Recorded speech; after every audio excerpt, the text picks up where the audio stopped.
కేసీఆర్ చేయబట్టి తెలంగాణ తెలంగాణ రాబట్టే రేవంత్ రెడ్డి ముఖ్యమంత్రి రెడ్డి అని ఒకటే ఛాలెంజ్ చేస్తున్న మిస్టర్ హరీష్ రావు, మీ నాయన మీ మామ దీక్ష చేసిండు నిమ్స్ హాస్పిటల్ బయట, ఒకరోజు ఖమ్మం కరీంనగర్, రెండవ రోజు ఖమ్మంలో చేస్తే పండ్ల రసం తాగితే ఆడ యూనివర్సిటీ దిష్టితో దాన్ని పెడితే పండ్ల రసం పక్క పెట్టాం.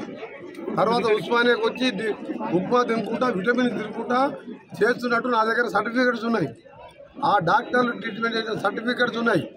నువ్వు ఎంత వెయిట్ డౌన్ అయినావు, నీ బాడీ ఎంత ఖరాబ్ అయింది. అదే నేను క్లాక్ టవర్ సెంటర్లో 11-12 రోజు నిమ్స్లో చేరించు. అది ఉస్మానియా హాస్పిటల్ సూపరింటెండెంట్ గారు వాళ్ళ టీం, ఈయన ఉన్నది నిమ్స్ హాస్పిటల్ టీం, 2 గవర్నమెంట్ హాస్పిటల్లే. ఇప్పటికీ రికార్డ్స్ ఉన్నాయి, రికార్డ్స్ తెప్పిస్తాం. నా కిడ్నీలు ఖరాబ్ అయినాయా, మీ మామది ఒక్క పాటన ఖరాబ్ అయిందా, ఎవరిది దొంగ దీక్ష తెలుస్తుంది. దొంగ దీక్ష తెలంగాణ అది ఆ దీక్షతో ఇలా తెలంగాణ వస్తే దాంతో రేవంత్ రెడ్డి ముఖ్యమంత్రి అయినా.